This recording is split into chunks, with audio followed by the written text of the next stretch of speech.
Sarah Bennett stepped off the dusty stagecoach in Skidoo, California, clutching a worn carpetbag and a letter she couldn't read, her heart hammering with equal parts hope and terror as she searched the crowd for the man whose words had brought her across half a continent in 1898. The desert town shimmered in the afternoon heat, and Sarah's dress clung to her back with perspiration. Around her, the sounds of the bustling mining community assaulted her senses, the clang of pickaxes against rock, the braying of mules, the rough laughter of men emerging from the saloons even at this early hour. She had never felt more alone or more desperate to hide the shameful secret that had haunted her since childhood. "Miss Sarah Bennett." A deep voice cut through her spiraling panic. She turned and found herself looking up into the weathered face of a tall man with sun-bleached brown hair and eyes the color of whiskey. He wore dusty work clothes and a battered hat, but something in his expression, a gentleness perhaps, made her breath catch. "I'm Jack Thornton," he said, removing his hat to reveal hair plastered to his forehead with sweat. "We've been corresponding these past few months.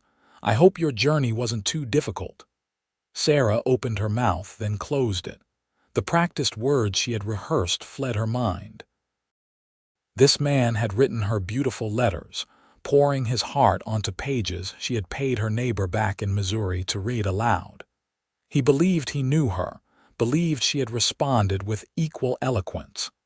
The deception made her stomach churn with guilt.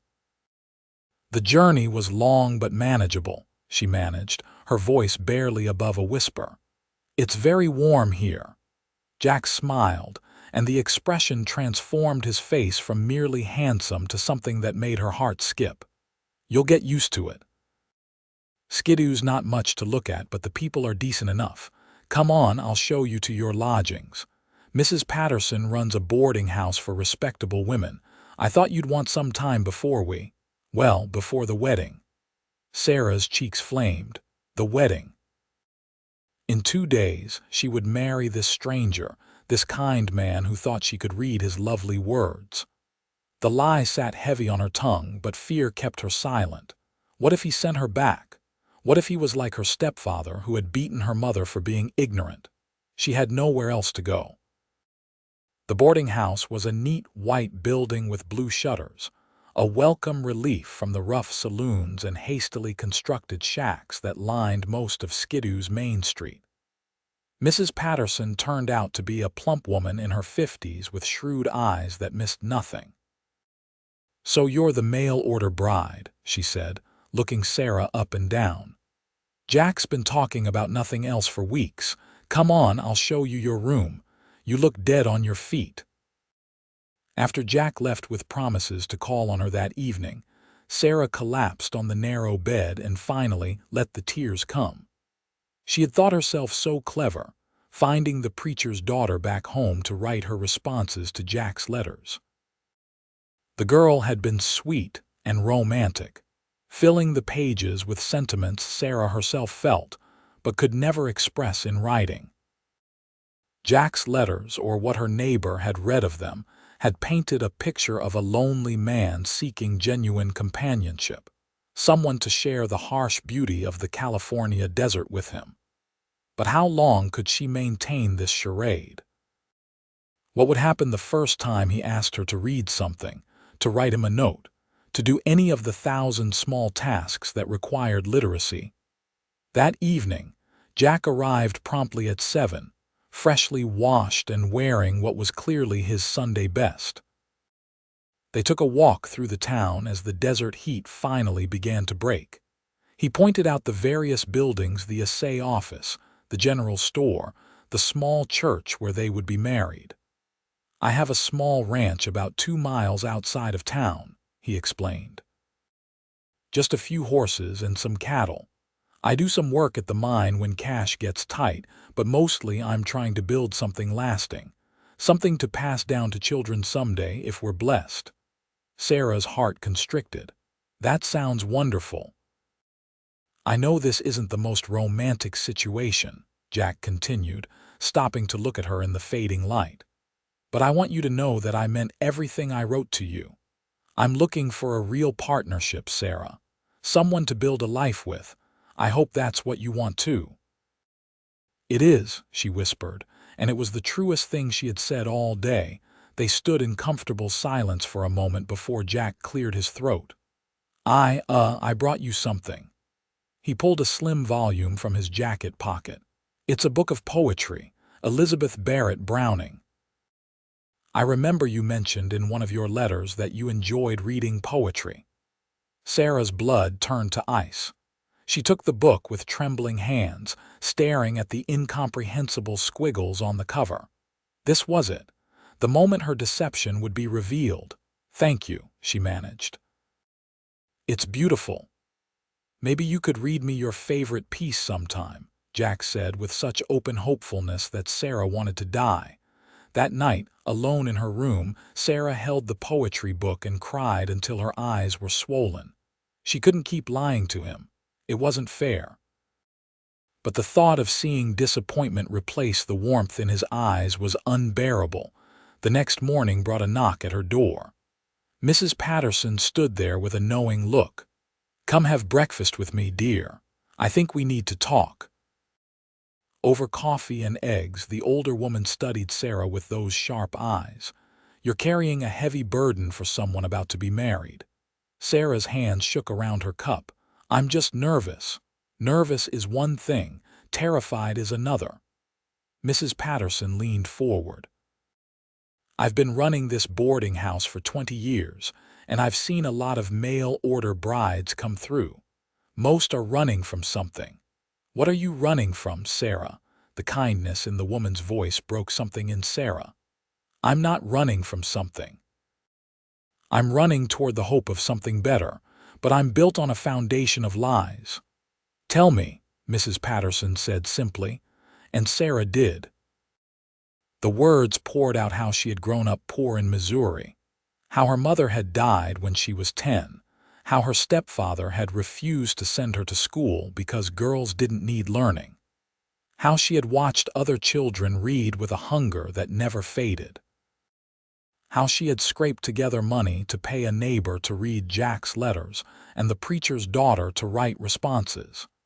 "He thinks I'm educated," Sarah finished bitterly. "He gave me a book of poetry last night and expects me to read it to him. I've trapped myself and I don't know how to get free."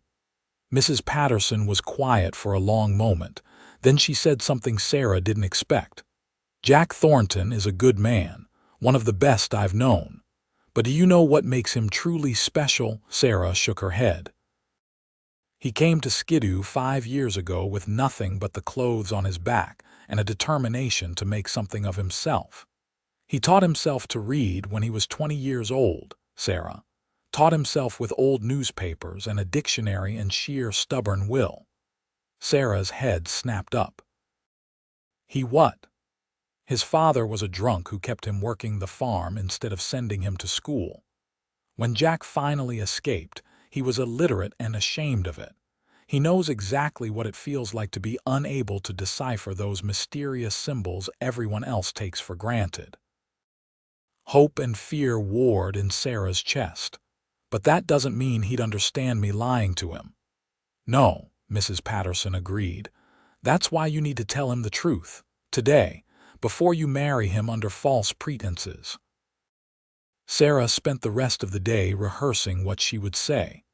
But when Jack arrived that evening to take her to dinner at the small restaurant in town, all her prepared words fled. They were seated at a corner table when Jack pulled out a folded piece of paper from his pocket. "I wrote you another letter," he said with an almost boyish smile. "I know we're together now, but I enjoyed our correspondence so much, I thought we might continue it even after we're married. Something just for us." Sarah stared at the letter, her throat closing. This was the moment. She had to tell him. "Jack, I need to tell you something." Her voice came out strangled. He looked at her with concern. "What's wrong? You've been pale as a ghost since yesterday." "I can't read your letter." The words came out in a rush. "I can't read any of your letters." "I can't read at all, Jack." I never learned how, and I've been lying to you this whole time. I paid people back home to read your words and write my responses, and you think I'm something I'm not, and I'm so sorry. I'm so terribly sorry." The silence that followed was deafening. Sarah couldn't bring herself to look at him, couldn't bear to see the disgust and disappointment she knew must be written on his face. "Look at me," Jack said quietly, slowly. Sarah raised her eyes. To her shock, he wasn't angry. His expression was thoughtful, almost tender. "How long have you wanted to learn?" he asked. The question surprised her so much she answered honestly. "My whole life. I used to watch my mother struggle with it, how she'd get cheated at the store because she couldn't read the prices. After she died, I swore I'd learn somehow, but there was never time, never money, never opportunity." Jack reached across the table and took her hand. His palm was calloused, warm and steady. "I learned to read when I was 20 years old. Did you know that, Mrs. Patterson mentioned it this morning." A wry smile crossed his face. "Of course she did. That woman knows everything." He squeezed Sarah's hand. "I was so ashamed when I first came here. I'd pretend I'd forgotten my spectacles when someone asked me to read something. I'd make excuses, tell lies. The shame of it ate at me until I finally decided I couldn't live that way anymore." "But you learned," Sarah said. "You write beautiful letters." "I learned because I was tired of being afraid, and I learned because someone took the time to teach me without making me feel stupid." His thumb traced circles on the back of her hand. "The pastor here, Reverend Williams, he spent hours with me every week for over a year. He was patient and kind, and he never once made me feel less than human for not knowing something most children master." Sarah felt tears pricking her eyes. "I'm sorry I lied to you. I understand why you did. The shame of illiteracy is a powerful thing, but Sarah, I want you to know something." He leaned forward, his eyes intense. "I didn't fall in love with your letters. I fell in love with the person I imagined behind them. Someone brave enough to travel across the country for a chance at a better life. Someone honest and kind, based on what little you did share. And now that I've met you, I find I was right. The woman sitting across from me is worth knowing, worth loving, regardless of whether she can read." "You still want to marry me?" Sarah could barely believe what she was hearing. "I do. But only if you'll let me teach you to read the way I was taught. We'll do it together, Sarah. Every night, if you're willing. We'll start with simple words and work our way up." The relief was so overwhelming Sarah felt dizzy. "You do that. I'd be honored to do that." Jack stood and came around the table, kneeling beside her chair in a way that made several other diners turn to look. "Sarah Bennett, I know we barely know each other outside of letters you couldn't read and I couldn't verify you wrote. But I believe in taking chances, and my gut tells me you're the best chance I'll ever have at real happiness. Will you still marry me tomorrow?" Sarah cupped his face with her free hand, feeling the rough stubble of his jaw. "Yes. Yes, Jack Thornton, I'll marry you." The next day dawned clear and hot, as most days did in Skidoo. Sarah wore a simple white dress that Mrs. Patterson had helped her press, and she carried a small bouquet of desert wildflowers that Jack had ridden out at dawn to collect. The ceremony in the small church was brief, with Mrs. Patterson and the mine foreman serving as witnesses. When Reverend Williams pronounced them husband and wife, Jack kissed her with a gentleness that promised patience and understanding. Sarah felt something unfurl in her chest, hope, perhaps, or the first tender shoots of love. They spent their wedding night at Jack's ranch, a modest house with 2 bedrooms and a wide porch that looked out over the desert landscape. As the sun set, painting the sky in shades of orange and pink, Jack brought out a slate and some chalk. "Are you tired?" he asked. "We can wait if you are." But Sarah shook her head. "I've waited my whole life for this. I don't want to wait another day." Jack's smile was radiant. "Then we'll start simple." He wrote a single letter on the slate in large, careful strokes. "This is A. It makes the sound ah like an apple."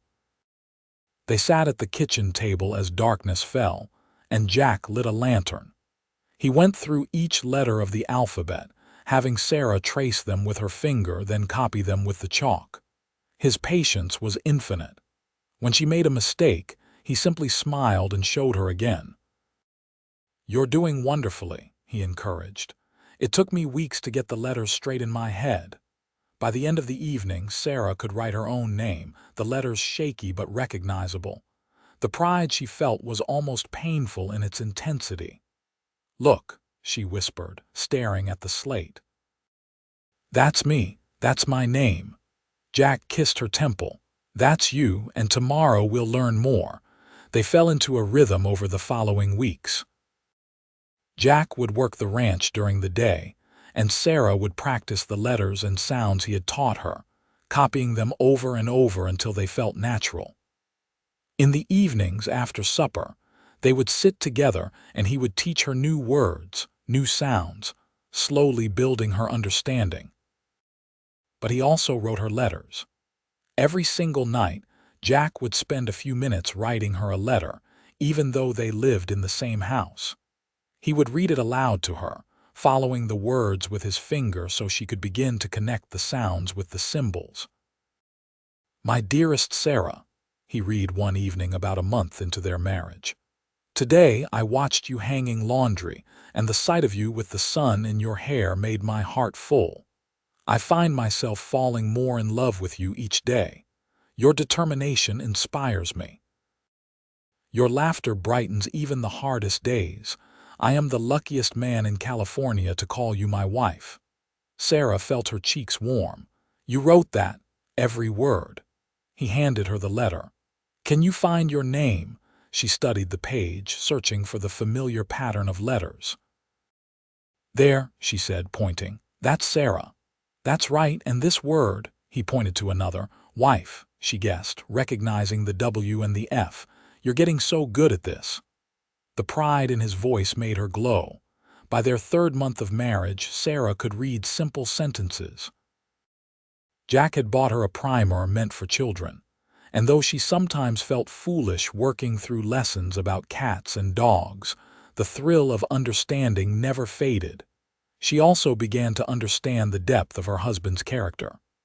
Jack was patient not just in teaching, but in all things. He never raised his voice, never made her feel inferior.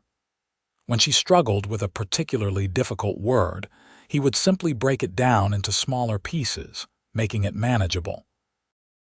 "The English language is full of tricks and exceptions," he told her one night when she was near tears over the difference between though and through. "It frustrated me to no end when I was learning, but you're smart, Sarah. Smarter than you give yourself credit for. Your brain just needed the right tools." "Did you ever feel stupid?" she asked quietly. "Every single day when I was learning. Sometimes I still do when I come across a word I don't know." He tucked a strand of hair behind her ear. "But being stupid and being uneducated are two different things. You're not stupid. You just weren't given the same opportunities as others." Their physical relationship deepened alongside the intellectual one. Sarah had been nervous on their wedding night, but Jack's gentleness had eased her fears. He made her feel cherished, desired in a way that had nothing to do with her appearance or her abilities, and everything to do with who she was as a person. She began to love him fiercely, protectively. When other men in town made comments about mail-order brides or questioned why Jack had gone to such lengths to find a wife, she wanted to defend him. But Jack just laughed it off. "Let them talk," he said. "They're just jealous that I found the best woman in California." 6 months into their marriage, Sarah achieved a milestone she had dreamed of her entire life. Jack had written her a longer letter than usual, and instead of reading it aloud, he handed it to her. "I think you're ready to read this one yourself," he said. Sarah's hands trembled as she took the paper. She began slowly, sounding out each word, but as she progressed, the meaning began to flow naturally. My darling Sarah, I am writing to tell you how proud I am of your progress. When I watch you read, I see the same hunger for knowledge that drove me all those years ago. But more than that, I see a woman of incredible strength. You crossed a continent on faith alone. You admitted your deepest shame to a virtual stranger. You work harder than anyone I know to better yourself. You are remarkable, and I love you more each day. Forever yours, Jack. By the time she finished, tears were streaming down her face. I read it, she whispered. Jack, I read your whole letter. He pulled her into his arms, and she felt his chest shake with emotion. You did, I knew you could. That night, Sarah wrote her first letter back to him. It was only a few sentences, and she had to ask him how to spell several words, but it was hers. Dear Jack, thank you for teaching me. Thank you for being patient. Thank you for loving me. I love you too. Your wife, Sarah. Jack kept that letter in his pocket and showed it to her weeks later, worn soft from repeated reading. As Sarah's literacy improved, so did her confidence in other areas. She began keeping the ranch accounts, carefully noting each expense and bit of income. She started reading the newspaper to stay informed about the world beyond Skidoo. She borrowed books from Mrs. Patterson and read them late into the night when sleep eluded her. One evening, nearly a year into their marriage, Jack came home to find her sitting on the porch with tears streaming down her face. What's wrong? He asked, immediately concerned. Sarah held up the book she had been reading. Nothing's wrong. This story is just so beautiful it makes me cry. Jack, a year ago I couldn't have experienced this. I couldn't have known the joy of losing myself in a book, of living someone else's life for a few hours. You gave me this gift. Jack sat beside her and pulled her close. You gave yourself this gift. I just showed you the door. You're the one who walked through it. We did it together, she insisted, just like we do everything. That winter brought hardship to Skidoo. The mine began to play out and many families left seeking better opportunities. The town that had been bustling when Sarah arrived began to feel like a ghost of itself. Jack and Sarah struggled along with everyone else, stretching their resources thin. But they had each other, and they had their nightly ritual. No matter how hard the day had been, Jack still wrote Sarah letters. Sometimes they were short, just a few lines about the work he had done or his hopes for the future. Other times they were longer, philosophical musings about life and love and the nature of happiness, and Sarah wrote back. Her letters grew more sophisticated as her vocabulary expanded. She wrote about her day, about the books she was reading, about her dreams for the ranch, and the family they both wanted to start. I want our children to grow up knowing the value of education, she wrote one evening. I want them to never feel the shame of not knowing. But I also want them to understand that ignorance is not the same as stupidity, and that it's never too late to learn. Jack showed that letter to Reverend Williams, who asked Sarah if she would consider teaching other women in town who had never learned to read. The thought terrified and thrilled her in equal measure. I don't know if I'm qualified, she told Jack. You're more than qualified. You remember what it feels like to struggle with every word. That empathy will make you a wonderful teacher. So Sarah began holding lessons in the church basement 2 afternoons a week. 3 women showed up for the first class, all of them older than Sarah, all of them carrying the same shame she had once felt. By the end of the month, 5 more had joined. Teaching others reinforced her own learning. She had to think carefully about why certain letters made certain sounds, how to break down complex words into manageable pieces. And she discovered that Jack had been right. Her empathy and understanding made her patient in ways that a traditional teacher might not have been. One of her students was a woman named Margaret who had been illiterate for 60 years. When Margaret read her first complete sentence at age 62, the entire class erupted in applause. Sarah watched the woman's face transform with joy and thought of Jack, of how he had given her this same gift. The second year of their marriage brought changes. The mine finally closed completely, and Skidoo's population dwindled to a fraction of what it had been. But Jack and Sarah stayed. The ranch was small but profitable, and they had built a life there. They had friends, community, purpose. They also had love that had deepened from initial attraction into something profound and unshakable. They knew each other's fears and dreams, strengths and weaknesses. They had learned together, struggled together, grown together. On their second anniversary, Jack presented Sarah with a leather-bound journal. "For your thoughts," he said. "You're such a beautiful writer now. I thought you might enjoy having a place to record your own words." Sarah was overwhelmed. The journal was expensive, far more than they could easily afford with times being so tight. "Jack, this is too much. It's not nearly enough." He kissed her softly. "You've made me happier than I ever thought possible. You've brought so much light into my life. This is just a small token of how much you mean to me." That night, Sarah made her first journal entry. She wrote about meeting Jack, about her fear and shame, about the kindness he had shown her. She wrote about learning to read, about the worlds that had opened up to her through books. She wrote about falling in love with her husband more deeply each day. She also wrote about the hope she was beginning to feel about the future. Because that morning, she had woken up nauseated for the third day in a row, and she suspected she knew the reason why. 2 weeks later, the doctor in the neighboring town confirmed what Sarah had suspected. She was pregnant, due in early spring. Jack's reaction was everything she could have hoped for. He picked her up and spun her around, laughing with pure joy. "We're having a baby," he kept saying.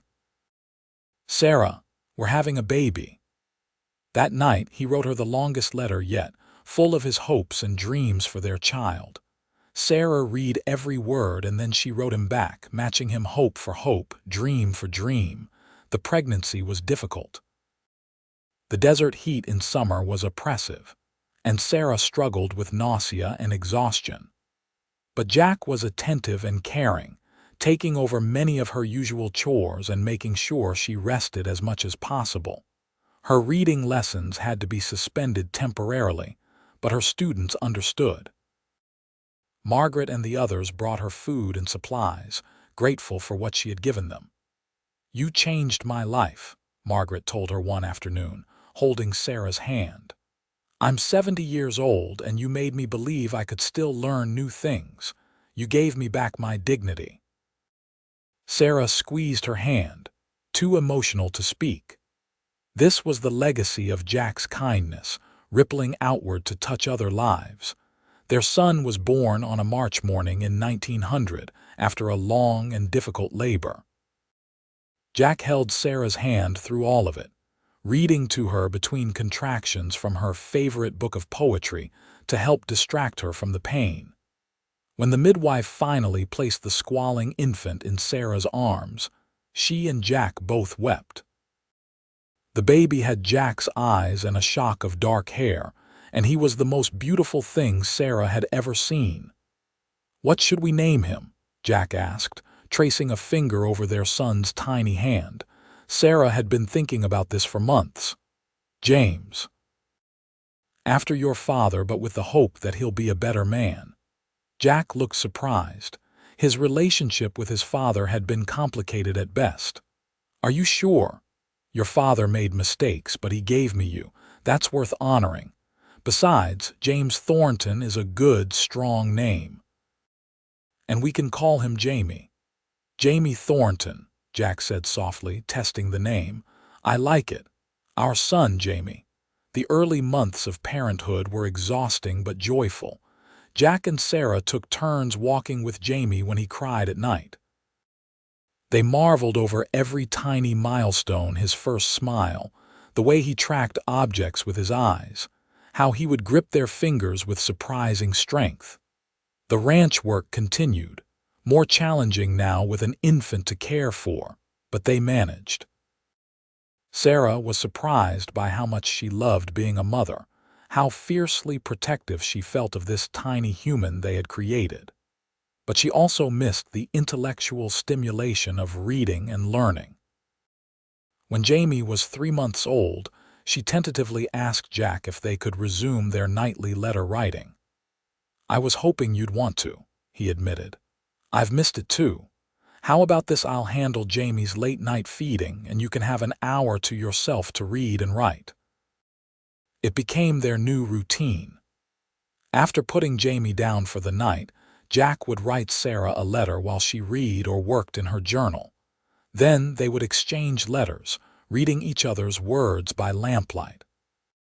Jack's letters during this period were full of observations about fatherhood, about watching Jamie grow, about the dreams he had for their family's future. Sarah wrote about the same things, but also about her desire to resume teaching once Jamie was older, about books she was reading, about her gratitude for the life they had built together. "Sometimes I think about the woman I was when I stepped off that stagecoach," she wrote one night. "I was so afraid, so ashamed of what I couldn't do. You saw past all of that. You saw someone worth teaching, worth loving. You gave me the tools to become more than I ever thought I could be. I hope Jamie grows up understanding that kindness and patience can change lives." When Jamie was 6 months old, Sarah resumed her reading classes. She brought the baby with her, and the women in her class delighted in passing him around, cooing over him while Sarah taught. The classes had grown. Word had spread beyond Skidoo, and women from neighboring settlements began making the journey twice a week to learn. Sarah taught them all with the same patience Jack had shown her, breaking down words and sounds, celebrating each small victory. One of her students was a young woman barely 18, married to a miner who had survived the mine closure by finding work elsewhere. Her name was Emma, and she reminded Sarah of herself afraid, ashamed, but desperately hungry to learn. "My husband doesn't know I can't read," Emma confided one day. "He thinks I can. I've been pretending just like you did." Sarah's heart ached for her. "You need to tell him. The deception will only grow heavier over time." "But what if he leaves me?" "If he would leave you over something like that, he's not worth keeping. But I suspect he'll surprise you. Most people are kinder than we give them credit for." She thought of Jack, of his understanding and love. "And even if he doesn't take it well at first, you're learning now. You're taking steps to change your situation.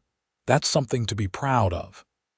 Emma did tell her husband, and to everyone's relief, he reacted with compassion. He even started attending the classes with her, sitting in the back and learning alongside his wife despite already knowing how to read. "I'm learning all the things I took for granted," he told Sarah one day.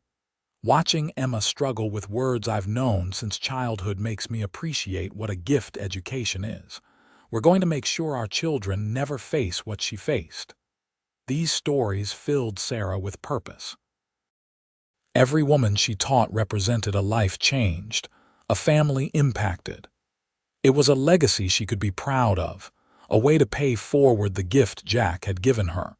Jamie grew into a curious, active toddler. By his 2nd birthday, he was chattering constantly, asking endless questions about everything he saw. Jack and Sarah answered patiently, fostering his natural curiosity. They also read to him every night, sometimes together, sometimes taking turns. Jamie would curl up between them, his small body warm and solid, and listen with rapt attention as they read stories about adventures and animals and far-off lands. "He's going to grow up with books," Jack said one night after Jamie had fallen asleep between them. "He'll never know what it's like to feel ashamed of not knowing. That's a gift, Sarah." "It's a gift we're giving him together," she replied. "You gave it to me first, and now we pass it on to him." Life in Skidoo continued to change. Many buildings stood empty now, weathered by the desert winds. The town that had once seemed so vibrant was fading. But a small core community remained, people who had put down roots too deep to easily pull up. Jack and Sarah became pillars of that community. Jack served on the town council, working to maintain the infrastructure that remained. Sarah's reading classes became a social hub, a place where women gathered not just to learn but to support each other. They had their struggles. Money was often tight. The isolation of desert life could be wearing. There were illnesses and injuries, harsh summers and cold winters. But they faced everything together, their partnership strengthened by the foundation of honesty and mutual respect they had built. On their 5th anniversary, Sarah gave Jack a letter she had been working on for weeks. It was 5 pages long, detailing everything she loved about him, everything she appreciated about their life together. Her handwriting was confident now, the letters flowing smoothly across the page. Jack read it slowly, his eyes growing bright with unshed tears. When he finished, he pulled her into his arms. "You write more beautifully than I ever could." "You taught me," she said simply. "No, I taught you mechanics. The beauty comes from you, from your heart." He kissed her deeply. "I love you, Sarah Thornton." More than words written or spoken can ever express. They decided to have another child. Sarah had always imagined a large family, and though money was tight, they had love in abundance. She became pregnant again just before Jamie's 3rd birthday. This pregnancy was easier than the first. Sarah knew what to expect now, and her body seemed to handle it better. She continued teaching almost until her due date, finally stopping only when the walk to the church became too difficult. Their daughter was born on a crisp October morning in 1903. She came quickly, so quickly that Jack barely had time to fetch the midwife. Sarah delivered her daughter while Jack held her hand and murmured encouragement, and then he was the first to hold the tiny girl, tears streaming down his face. "She's perfect," he whispered. "Sarah, she's absolutely perfect." They named her Sophie, and she was a placid, easy baby compared to her brother. Where Jamie had been colicky and fussy, Sophie seemed content to observe the world with calm, serious eyes that were the exact shade of Sarah's. Jamie was fascinated by his baby sister. He would sit next to her cradle for hours, telling her stories and showing her his toys. Jack and Sarah watched their children with hearts full to bursting. "Our family," Jack said one evening, holding Sophie while Jamie leaned against his leg. "Everything I ever wanted." Sarah smiled, committing the scene to memory. "Everything we built together."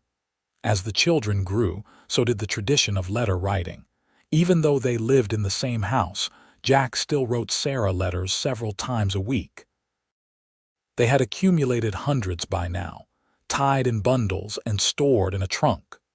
Sarah reread them sometimes, marveling at how her understanding had deepened over the years. She could now see nuances in Jack's writing that she had missed in early readings. She understood literary references, caught subtle wordplay, appreciated the poetry of his phrasing. Each reread revealed new layers, and her own writing had evolved. She kept journals now, documenting their daily life, recording the children's growth, working through her own thoughts and feelings on paper. Writing had become a way of thinking for her, a way of understanding herself and the world. When Jamie turned 5, they enrolled him in the small school that still operated in Skidoo. He took to learning like a duck to water, and Sarah felt vindicated in her belief that fostering his curiosity would serve him well. She also resumed her reading classes full-time. With Sophie growing more independent, Sarah had more time to devote to teaching. The classes had evolved beyond simple literacy now. Many of her original students could read quite well and had moved on to more advanced texts. Sarah found herself teaching comprehension, analysis, even basic writing skills. You could charge for these classes, Mrs. Patterson told her one day. People would pay. But Sarah shook her head. Jack didn't charge me. He gave freely because he understood what it meant to struggle. I want to do the same. The older woman smiled. You're a good soul, Sarah Thornton. This town is better for having you in it. Not everything was easy. There were droughts that threatened the ranch, years when money was so tight Sarah wondered if they would make it. There were illnesses. Jamie nearly died from pneumonia when he was 6, and Sarah spent 3 terrifying nights at his bedside, praying and reading to him while fever ravaged his small body. But he recovered, and the relief Sarah and Jack felt was profound. It reminded them how fragile life was, how much they had to be grateful for. We could lose it all tomorrow, Jack said one night after the children were asleep, holding Sarah close. But even if we did, we'd have each other. We'd have the love we've built. That's not something that can be taken away. We're not losing anything, Sarah said firmly. We're fighters, Jack Thornton, both of us.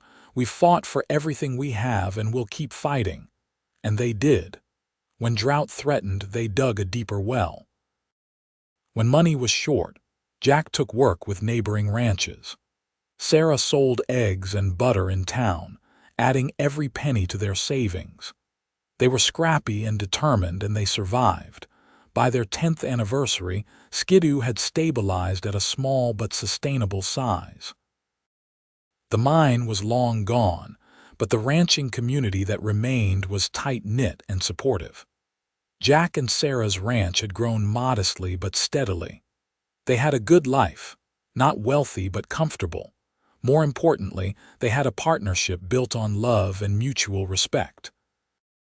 They made decisions together, supported each other's dreams, and faced challenges as a team. The foundation Jack had laid with his patient teaching had blossomed into something neither of them could have anticipated. For their anniversary, Jack took Sarah to San Francisco for a week, leaving the children with Mrs. Patterson. It was the first time they had been alone together for more than a few hours since Jamie's birth. They stayed in a modest hotel and spent their days exploring the city. Sarah was overwhelmed by the bookstores, the libraries, the sheer abundance of written words everywhere she looked. She bought a dozen books to take home, and Jack indulged her with amused affection. "Remember when you couldn't read a single word?" he asked as she browsed a bookstore, running her fingers along the spines. "I remember the fear," she said softly, "the shame of feeling less than everyone else. You took that away, Jack. You gave me the ability to access all of this." She gestured at the thousands of books surrounding them. "You did the work, I just showed you how." "No," Sarah turned to face him fully. "You did more than that. You made me feel safe enough to admit my ignorance. You taught me with patience and kindness. You made me believe I was worthy of learning. That was the real gift, Jack. Not just the literacy, but the belief in myself." He pulled her close, kissing her in the middle of the bookstore. "You were always worthy. I just helped you see it." They returned to Skidoo refreshed and reconnected.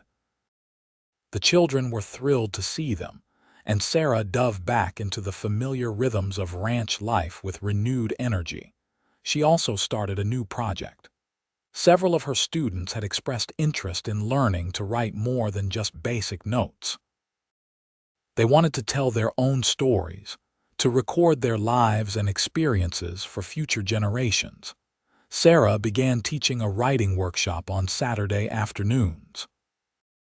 The women who attended ranged in age from 18 to 70, and they wrote about everything from recipes to family histories to personal reflections. Some of the pieces were rough, but others showed real talent and insight. "You should compile these into a book," Reverend Williams suggested after Sarah showed him some of the better pieces. A record of women's lives in Skidoo. It would be historically valuable. The idea took root. Sarah began working with her students to revise and polish their pieces. She wrote her own contribution about arriving in Skidoo as an illiterate mail-order bride, and the man who had taught her to read with love letters. The process of compiling the book took 2 years. They found a small press in San Francisco willing to print a limited run. When the books arrived in Skidoo, the whole town celebrated. It was a slim volume, simply bound, but it represented something profound: the voices of women who had been silenced by illiteracy, now preserved in print. Sarah's contribution was the opening piece. She had titled it Letters of Love and Learning, and it detailed her journey from shame to confidence, from ignorance to literacy. She wrote honestly about her deception, about Jack's kindness, about the transformative power of patience and love. Jack cried when he read it. "You've immortalized us," he said. "Our story will outlive us now." "Our story deserves to be told," Sarah replied, "because it's not just about us. It's about the power of compassion, of seeing past someone's limitations to their potential. If our story can inspire even one person to treat others with kindness, it's worth sharing." The book sold modestly but steadily. Women across California and beyond read it and wrote letters to Sarah, sharing their own stories of illiteracy and learning. Some asked for advice on teaching themselves or others. Sarah answered every letter personally, offering encouragement and practical suggestions. She became something of a minor celebrity in literacy circles, though she always deflected the attention back to Jack and the other teachers who had helped women in similar situations. But she did accept invitations to speak at churches and community gatherings about the importance of adult education. Jamie and Sophie grew into bright, curious children who loved learning. They both excelled in school, and Sarah and Jack nurtured their interests with books and discussions and educational outings when possible. "They'll have opportunities we never did," Jack said one evening, watching the children work on their schoolwork at the kitchen table. "And they'll appreciate them because they understand what it's like not to have them," Sarah added. "We've made sure of that." Indeed, both children were aware of their mother's journey. Sarah had never hidden her past illiteracy from them. She wanted them to understand that learning could happen at any age, that ignorance was nothing to be ashamed of, and that kindness could change lives. Jamie, in particular, seemed to have inherited his parents' compassion. At age 10, he began helping his mother teach the youngest students in her reading classes, showing a patience and gentleness that made Sarah's heart swell with pride. "He's going to be a teacher," she told Jack. "I can see it in how he works with the children." "Takes after his mother," Jack replied with a smile. The years passed in a blur of seasons and milestones. Jamie graduated from the small Skidoo school at the top of his class and expressed interest in attending the Teachers College in San Francisco. Sarah and Jack, though it stretched their finances to the breaking point, supported his dream. Sophie proved to have a gift for writing that surpassed even Sarah's. By age 12, she was writing stories and poems that showed remarkable insight and skill. Sarah encouraged her daughter's talent, just as Jack had encouraged hers. For their 20th anniversary, Sarah gave Jack a gift that took his breath away. She had compiled all of his letters to her, every single one he had written over their 2 decades together, into a bound volume. She had added her own commentary throughout, explaining what each letter had meant to her, how it had helped her learn, what she had felt reading it. 20 years of love in words, she wrote in the introduction. These letters taught me to read, but more than that, they taught me that I was worthy of love, They showed me patience, kindness, and unwavering support. They are the foundation of our marriage and our family. With all my love, Sarah." Jack spent hours with the volume, rereading his own words and Sarah's reflections. "I didn't realize you'd kept them all," he said, his voice thick with emotion. "Every single one. They're precious to me, Jack. Each one is a piece of our story."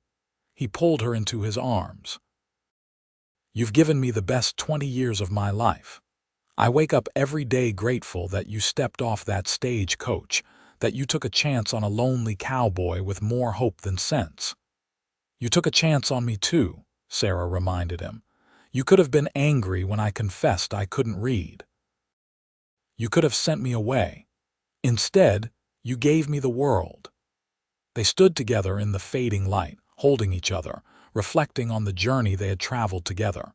From that first terrified moment in Skidoo to this anniversary celebration, they had built something beautiful and lasting. Their children grew and flourished. Jamie did become a teacher, returning to Skidoo after college to run the small school. He married a kind woman named Elizabeth who had been one of Sarah's literacy students, and together they had 3 children. Sophie pursued writing, eventually publishing her first novel at age 22. It was a story about a young woman in the Old West, and though the details were different, Sarah recognized the influence of her own journey in the themes of growth and self-discovery.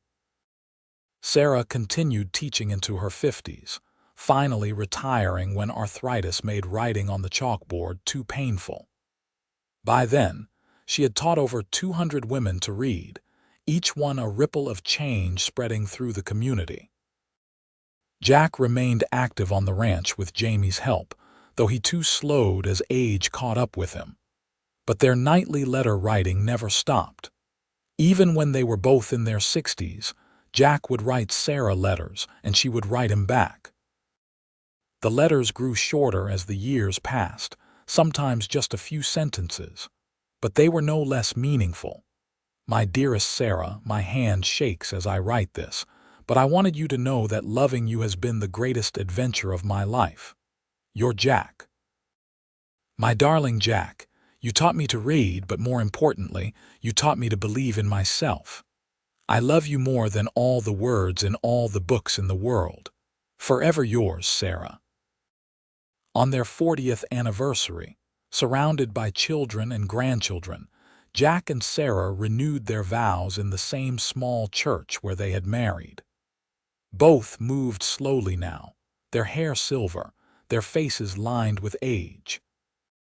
But when they looked at each other, their eyes still held the same warmth, the same love. "I still have the first letter you wrote me after I told you I couldn't read," Sarah told Jack that night. "Do you remember what you said?" "I told you we'd do it together," Jack replied. "That we'd learn together. And we did. We've done everything together, Jack.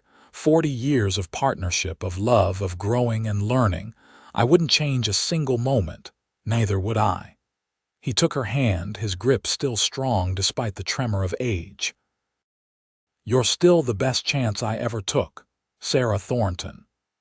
Jack passed away peacefully in his sleep at age 73, with Sarah holding his hand. She was devastated but grateful they'd had so many years together. At his funeral, she read aloud from his letters, sharing his words with the community that had been shaped by his kindness. Sarah lived another 5 years, during which she completed a memoir about her life with Jack. She wrote about their courtship through letters she couldn't read, about his patient teaching, about the love that had sustained them through 4 decades. She wrote about the ripple effects of his kindness, how teaching her to read had led to her teaching others, which had empowered entire families. The memoir was published shortly before her death and became a minor bestseller, touching hearts across the country. It was eventually adapted into a curriculum for adult literacy programs. Jack and Sarah's story used to inspire both teachers and students. When Sarah passed away at age 78, she was surrounded by her children, grandchildren, and great-grandchildren. In her final lucid moment, she asked Jamie to read her one of Jack's letters. He chose the first one Jack had written after she confessed her secret, the one promising to teach her with love and patience. As Jamie read his father's words aloud, Sarah smiled, her eyes distant but peaceful. "He kept his promise," she whispered. "Every single day he kept his promise." She was buried next to Jack on a hillside overlooking the ranch they had built together. The headstone bore a simple inscription, chosen by their children: Jack and Sarah Thornton. They taught each other love, patience, and the power of words. The small house where they had spent their nightly hours reading and writing to each other was preserved by the family and eventually donated to the Historical Society. Visitors could see the kitchen table where Sarah had learned her letters, the trunk containing hundreds of Jack's letters, the books that lined every wall. But the real legacy of Jack and Sarah lived on in the people they had touched. The women Sarah had taught went on to teach their own children and grandchildren, breaking cycles of illiteracy that had persisted for generations. The literacy program she had started in Skidoo's church basement evolved into a regional organization that served hundreds of students annually. Jamie carried on his father's tradition of patient teaching, inspiring thousands of students over his 4-decade career. Sophie's novels, many of which featured themes of education and empowerment, reached readers around the world. And in quiet homes across the country, couples read Sarah's memoir and were inspired to see past limitations to potential, to approach their partners with patience and kindness, to understand that love expressed through actions could be just as powerful as love expressed through words. The story of the illiterate mail-order bride and the cowboy who taught her to read with love letters became a part of Skidoo's folklore, told and retold until it took on an almost mythical quality. But for those who had known Jack and Sarah personally, no embellishment was necessary. They had witnessed the transformation that love and patience could bring. They had seen a frightened, ashamed young woman blossom into a confident teacher and writer. They had watched a lonely cowboy become the patriarch of a large, loving family. They had observed a partnership built on mutual respect and genuine affection, weather every storm and emerge stronger. Years after both Jack and Sarah had passed, their great-granddaughter found a letter tucked into one of the old books in the preserved house. It was in Sarah's handwriting, clearly written late in her life based on the shaky script, and it was addressed to Jack. "My dearest Jack, though you're gone from this world, I write to you still. It brings me comfort to put words on paper, to imagine you reading them somehow. You taught me so much more than just how to read. You taught me that vulnerability can be a strength, that admitting our limitations is the first step toward overcoming them. You taught me that patience and kindness can transform lives. You taught me that real love is built on daily acts of service and understanding, not grand gestures. I will carry your lessons with me until we meet again. All my love, now and forever, Sarah." The great-granddaughter wept reading it, understanding in a new way the depth of her great-grandparents' bond. She had the letter framed and hung it in the preserved house, a final testament to a love that had truly transcended time and circumstance. In the end, Jack and Sarah's story was simple but profound. Two people who had been denied education in their youth found each other and filled that void together. A man who remembered the shame of illiteracy taught his wife with compassion rather than judgment. A woman who had lived in fear of exposure found the courage to be vulnerable and was rewarded with unconditional love. They proved that it's never too late to learn, never too late to grow, never too late to become more than you thought possible. They showed that the greatest gift we can give another person is not just knowledge, but the belief that they are worthy of acquiring it. And they demonstrated that love, real and lasting love, is built not in moments of passion but in countless small acts of patience, kindness, and commitment. In every letter Jack wrote, in every lesson he patiently taught, in every word of encouragement he offered, he was saying, "I love you." And in every letter Sarah learned to read, every skill she mastered, every student she went on to teach, she was saying, "I love you" right back. Their legacy lived on in the thousands of lives they touched, directly and indirectly. In every literacy program that approached students with empathy rather than judgment. In every teacher who remembered to see the person behind the limitations. In every student who found the courage to admit what they didn't know and ask for help. In every couple who chose patience and kindness over frustration and anger. The dusty town of Skidoo eventually faded away completely, reclaimed by the California desert. But the small cemetery on the hillside remained, tended by descendants who still lived in the region. And on summer evenings, when the desert wind blew just right, you could almost imagine you heard the sound of someone reading aloud a love letter, perhaps, written with patience and read with gratitude, echoing across the years as a reminder that the greatest stories are the ones we write together, one patient word at a time.